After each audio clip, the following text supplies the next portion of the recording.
The All right. red button.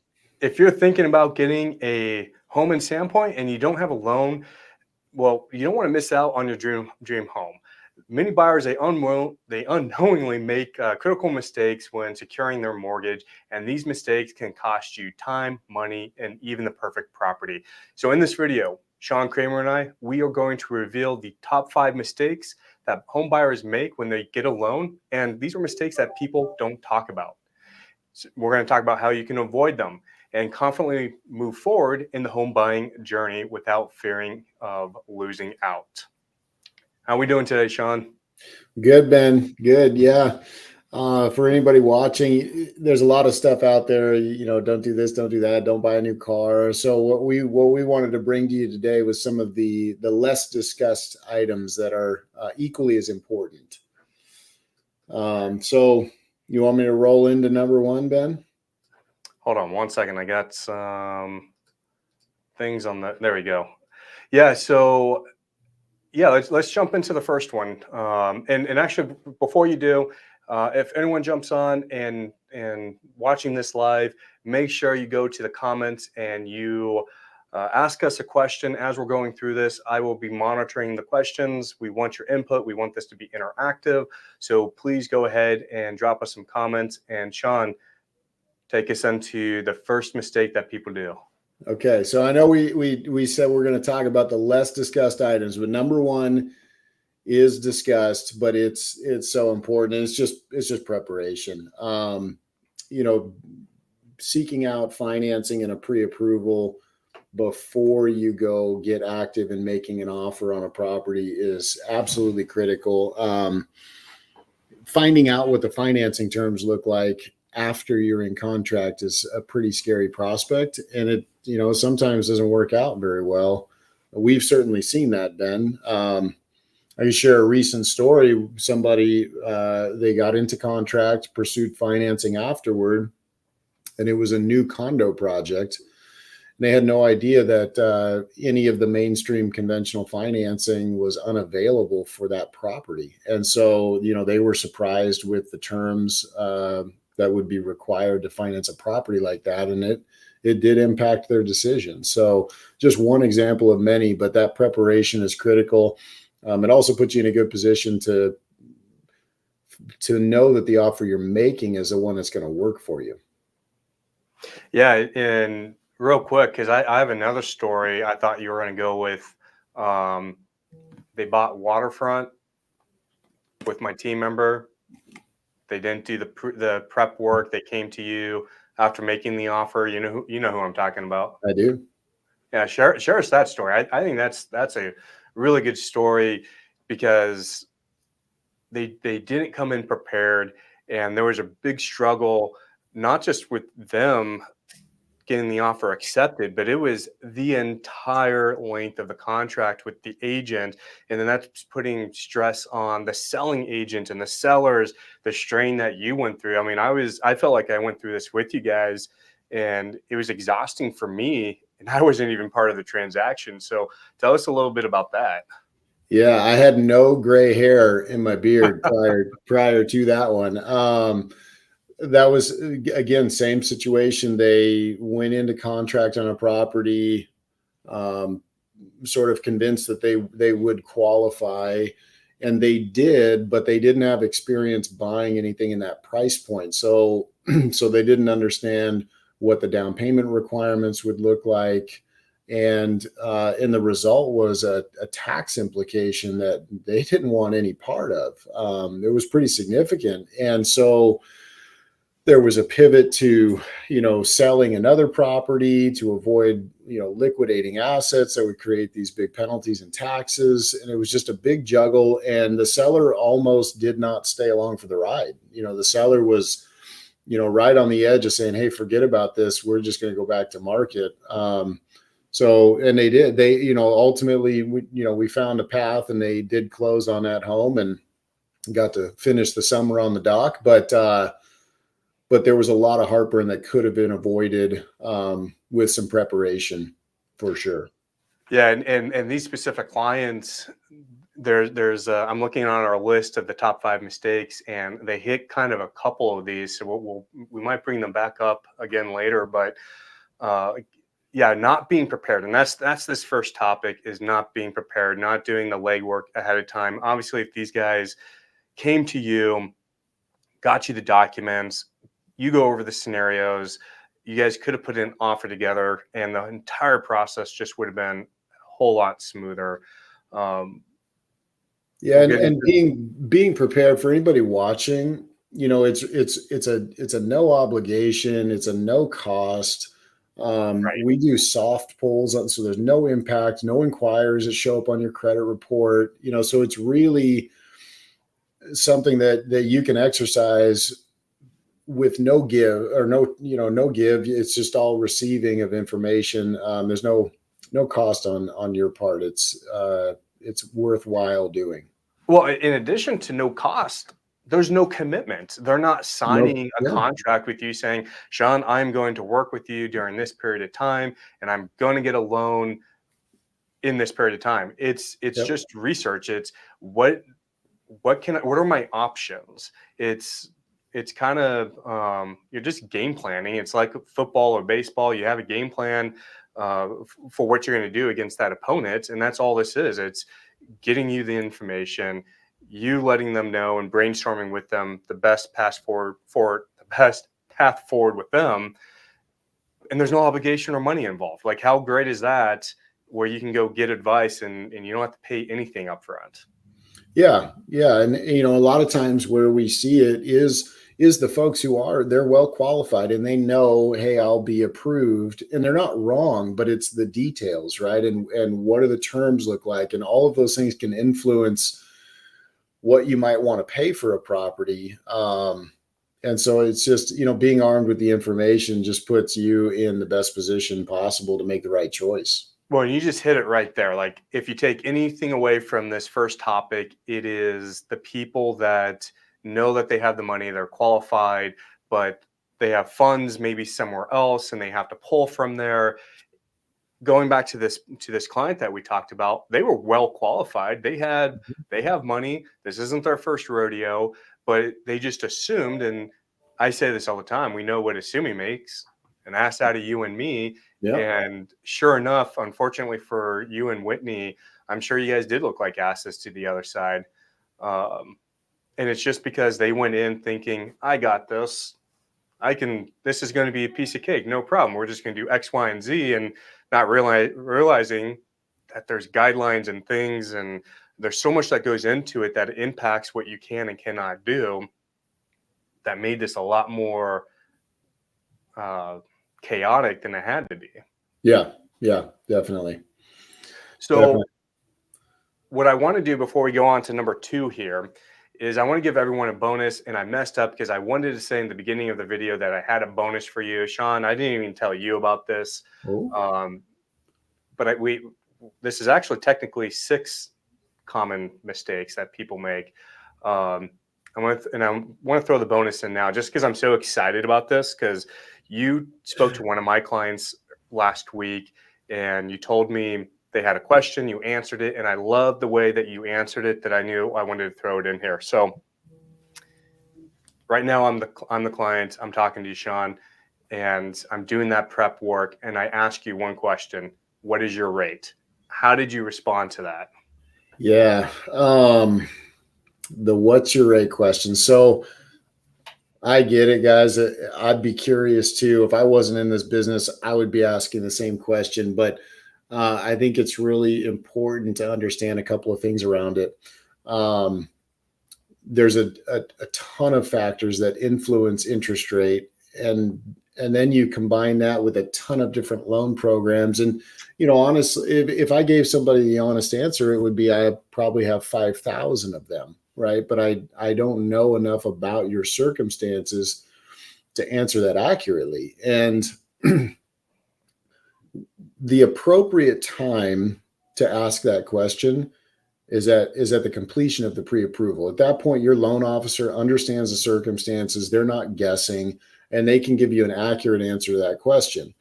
Prior to the completion of a pre-approval, it is largely guessing. And and I'll tell you, I'll give you some, behind the scenes, if you will. The seat that we end up in is, okay, Ben wants to know what my rate is.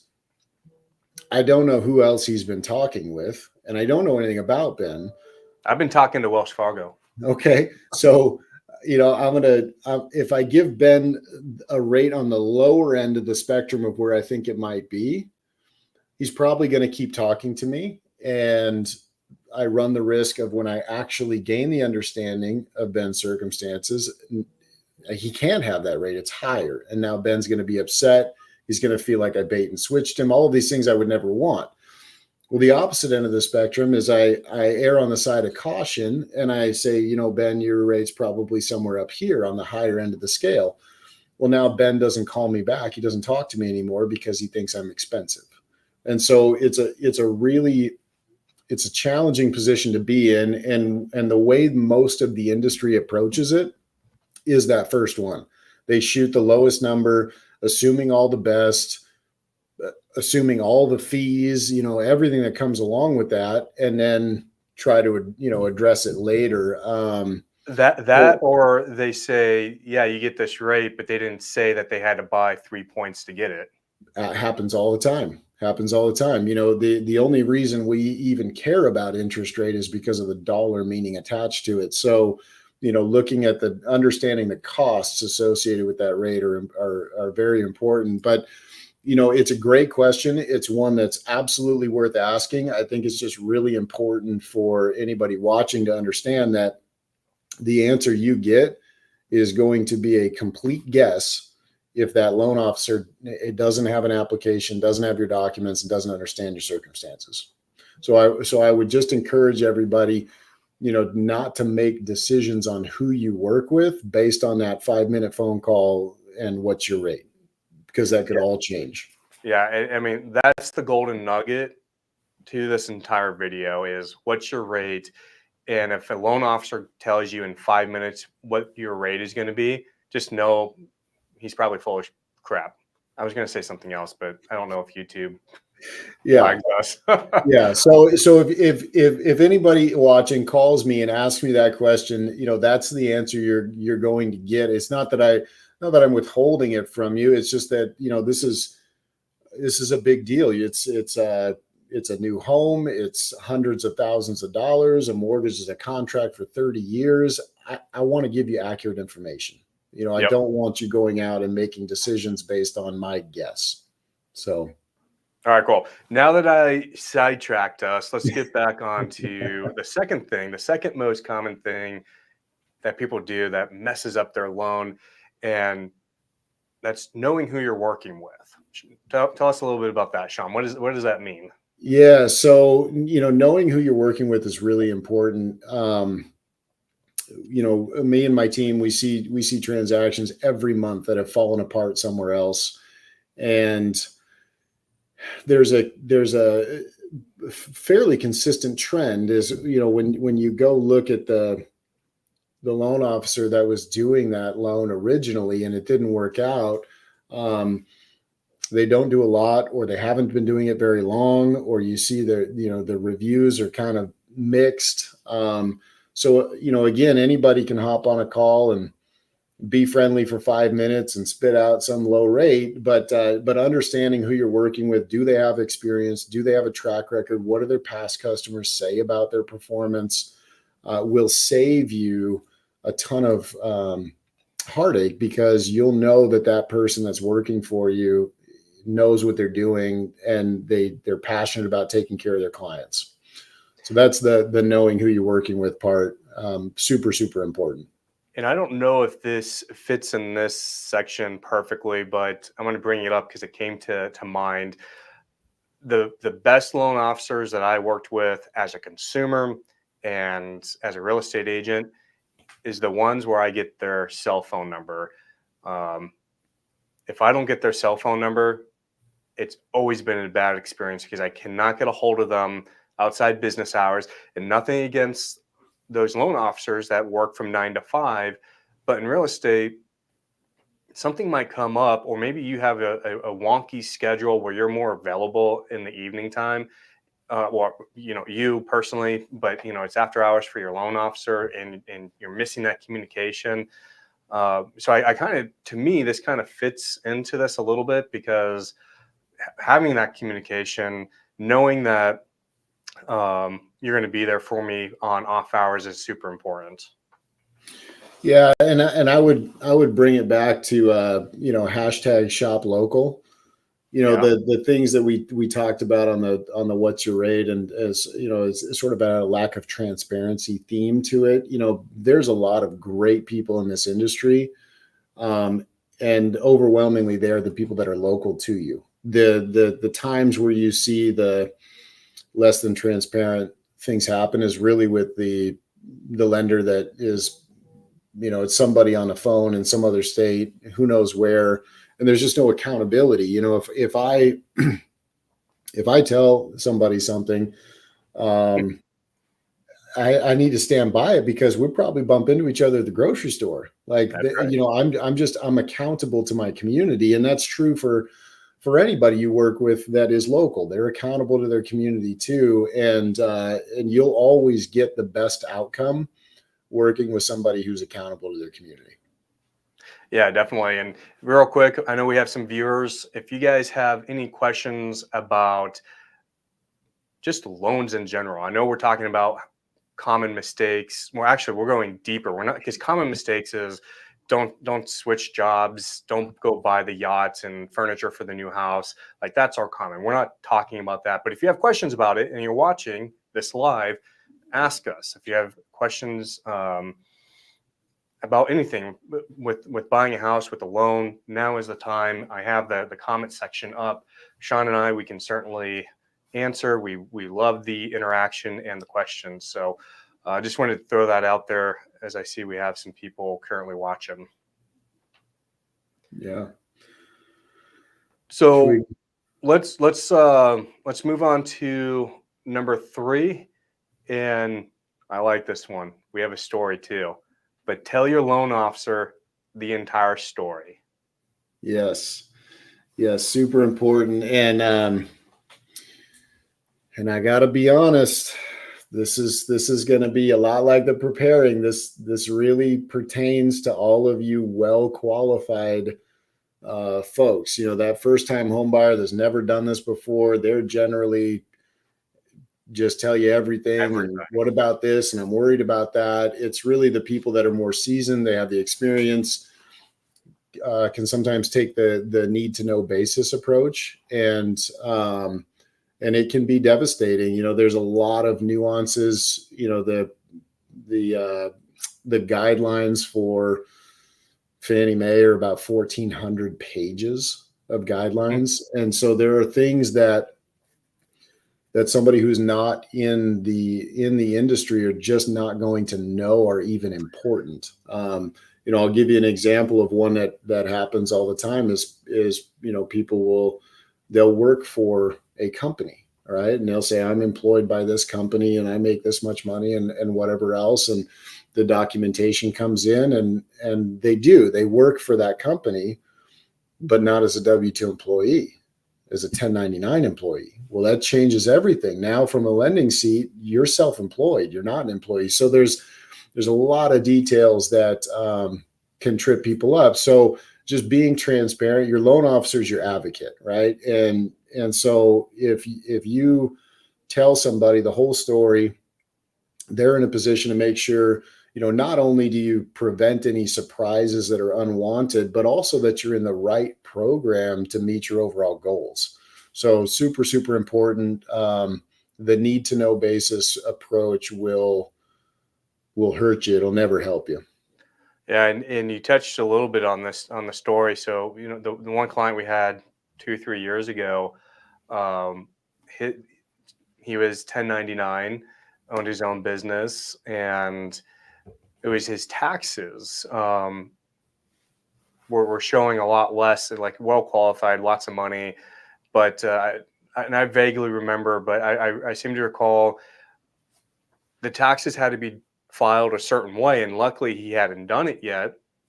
And so I think you were talking to his tax guy and saying something to the effect of, like, it needs to show up this way, or this is what I need to reflect in the taxes. And they like completely ignored you. That conversation never happened. Tried to pull some strings to be sneaky about something for whatever reason. And this house that they were looking at under contract with ended up blowing up, and really screwed up his chances for buying a house for, I think it was the next year or something, because he filed his taxes in such a way that prohibited him from buying a house. Yeah, I remember that one. There was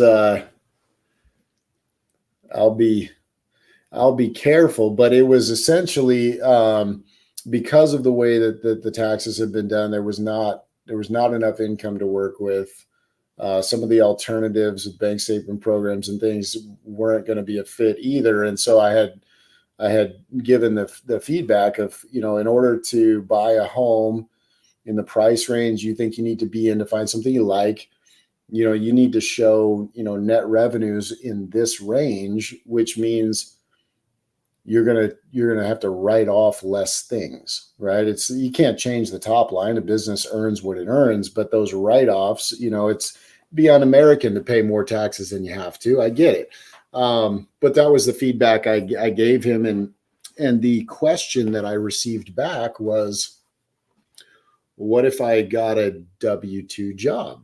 And I said, well, then that would change everything. If you gave up the business, we would just look at your offer letter and go based on that. And so he had a friend, he said, that would write him that offer letter. And I said, well, that's not going to work. Mortgage lenders, we do a couple of checks and balances before we, hand out hundreds of thousands of dollars.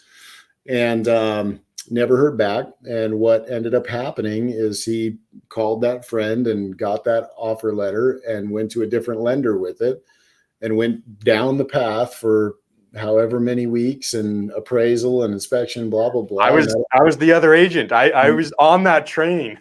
Yes. And the other lender went, oh, wait a minute, this offer letter is not real. And he didn't get the house. So, yeah, it's that was a case of, I guess, trying to game the system, so to speak. But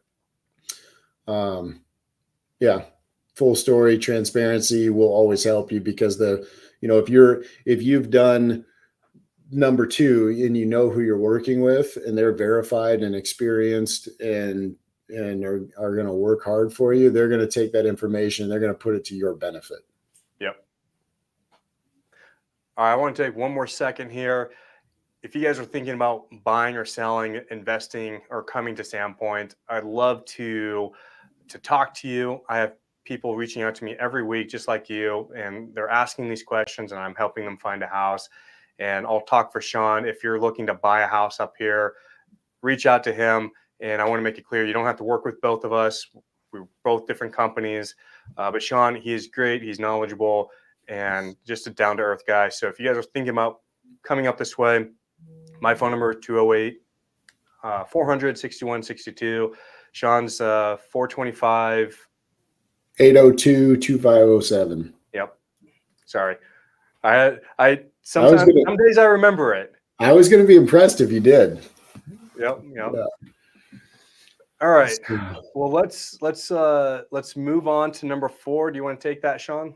I will take that. It would be self-serving if you led with it. So number 4 is work with an agent. I know this NAR settlements change the landscape, and at this point, it's been in place long enough. We've been able to see what that looks like, and it's not good. It's not good, and it ranges everything from just a disconnected transaction because there's not somebody running point and herding all the cats, all the way to really buyers not getting the best deal they could have because they're not properly represented. And you have to understand that this idea that is going around of, well, if I just go straight to the listing agent, I'll save 3% because I'll save them 3%. is not real. Sellers are still planning on paying a buyer's agent for the most part. There are some that are saying, hey, I'm not going to do that, and that's fine. They're welcome to, but overwhelming majority, and I think, Ben, you could attest to it, are still planning on paying that buyer's agent commission. So when you go and say, hey, I'm going to work directly with the listing agent, not only are you not represented by somebody that's only looking at you and advocating for you, but that listing agent is just going to end up making whatever the buyer's agent would have. Right. That's what happens most of the time. So super critical. There's the not being properly represented will cost you more than whatever. You have a $5,000 story to tell us about that. Man, my camera, it is having problems focusing today. I do. You have a good $5,000 story to tell us. I do, actually. It just happened. So same story on the the buyer that went into contract on the new condo project, and did not know the financing availability for a property like that. So fast forward, they wanted to do a 15% down. Well, I should time out real quick. Actually, let me rewind you real quick. Yeah. I remember they went under contract, and it had been 14, 20 days. Yeah, it was about 2 weeks. Nobody told you that they went under contract. Yeah. Yeah, nobody told me. So the developer called one day, or the buyer rather called one day and said, hey, is there anything you need from me? And I said, just an accepted contract. And they said, oh yeah, we have that. And I was like, oh my God, when did you sign that? How far behind am I? So these buyers wanted to buy this property with 15% down. Now in this niche financing space, very, very limited options for 15% down. One that I know of, really, lots more at 20, but they were very intent on 15% down. So we went down that path, and the investor that does that ultimately decided they didn't want to finance that project. And so I had presented, these other options with 20% down. They were more favorable in terms and all that, but they just didn't want to do it. They didn't want to tap into investments and pay the taxes and things like that. So they decide that they're going to walk away from the property, and they're not represented. So they are presented with, hey, I talked to this other loan officer, and they think they might be able to get you in this at 15% down. Would you like to talk to them? And they said, no. At the end of the day, it's probably going to end up in the same result. We're just going to look for something else. And so the developer told them, well, because I've offered you an alternative and you've declined it, I'm going to keep your earnest money. And led them to believe they were entitled to that. And so these clients signed a forfeiture of earnest money. I found out about it after it had already been signed, when I saw emails going to escrow, and nowhere in their contract were they liable to lose that earnest money based on what happened. Nowhere, but they didn't have representation. And so they took what they were being told at face value, and they signed a forfeiture, and it cost them $5,000.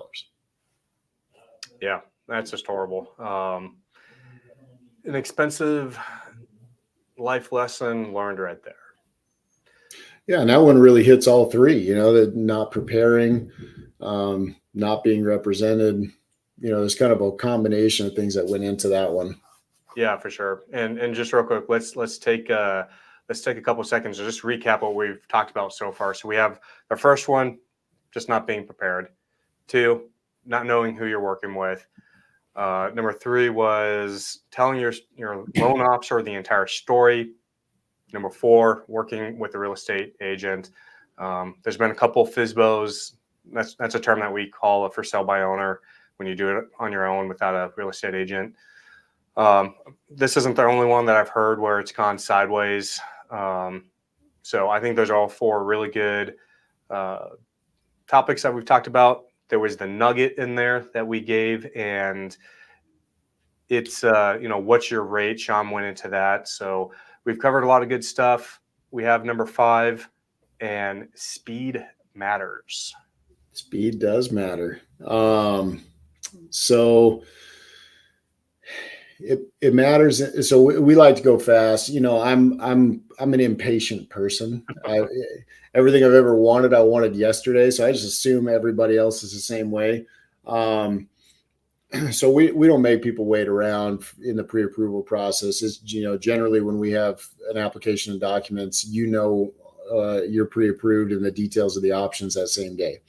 But moving into, I guess, where it really benefits you as a buyer, being pre-approved makes your offer stronger. Being able to say you can close quickly makes your offer stronger. And it is a team sport. So, I can be as fast as I want and have the best team, but if I need a bank statement from you, can't do anything until you send it. So, it's very much a team sport, but when everybody embraces we're going to go fast, it often results in a better deal for you as the buyer. Mm-hmm. And then you just get into your new house faster too. So, yeah. And I have a story for everything. So we had a client this year, and you and I bought down in Coeur d'Alene, moving from California. And it's been a while since they purchased or sold a house. And I think we closed that one 16, 20 days. And they were just blown away on how quickly we moved. But it was good because it was good that we were able to move that quickly in this instance, because it was a house that was priced really well. All the houses that were priced really well in Hayden at this time, they were moving super quick. They kept seeing house after house get off the market. And when we present this offer of, hey, we can close in, I think I presented in 16 days that we could close. And I think because the buyer wanted an extra day or two, we had pushed it back. That's kind of what I recall. But anyways, not only was the seller and the selling agent super impressed and questioning actually if we could actually do that, but our client was dumbfounded on that we could close a house that quickly. It seems like maybe if you're in your 60s, everyone thinks it's a 30-day, 40-day, 45-day escrow, and that's just the standard.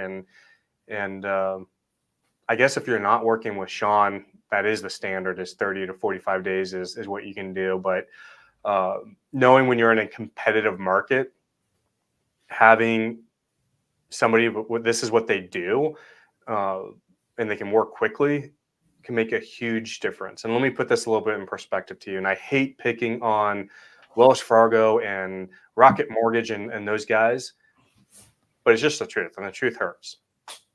They're paid hourly, whatever they're getting paid. It doesn't matter how many loans that they close. They punch in, they punch out, and they get paid. Where Sean, they're not a bank, so they're not bringing in deposits and withdrawals and what have you. And so you get paid when something gets closed, like a real estate agent. So I'm going to tie all this together. When you prepare, when you tell your loan officer everything, when you know who they are, you have somebody that's going to work fast, that all works in your advantage, because Sean needs to provide for his family and he needs this to close. That doesn't mean that Sean's going to give you bad advice just to get it closed, because that's not who he is. I know Sean personally, when he hasn't been able to do something, or if there was a better deal, he's referred it out to the person that is a better deal, a better fit for them. I just want to bring this round circle to you, where speed does matter. You're going to lose out on an offer or on the house that you want if you get a loan officer that's dragging their feet, that's only willing to answer the call between 9 and 5, and it doesn't do any prep work with you. Yeah, if you're competing in multiple offers, speed matters. We never have any idea what's going on in the seller's world either. Maybe they have their eye on that next property and it's for sale, and they think their chances of making an offer and getting it accepted are better if they can tell that seller 2 weeks instead of 30 days. So there's a lot of ways that the speed influences, but back to what Ben said, it's always to your benefit. Faster is always going to help you. Yeah. Well, that's our 5 mistakes of getting a loan that are not talked about. Everyone knows the kind of the common stuff. We always go in the prep work. We always go over that stuff just to remind you, because that stuff's a little bit easier. We appreciate everyone that jumped on. We didn't get any comments today, but that's okay. Next time, drop us a comment. Let us know how we're doing. So, as always, Sean, we appreciate it. Your information, your wisdom is invaluable, and we look forward to having you back on. Thanks, Ben. I appreciate you asking me. All right. Take care. See ya.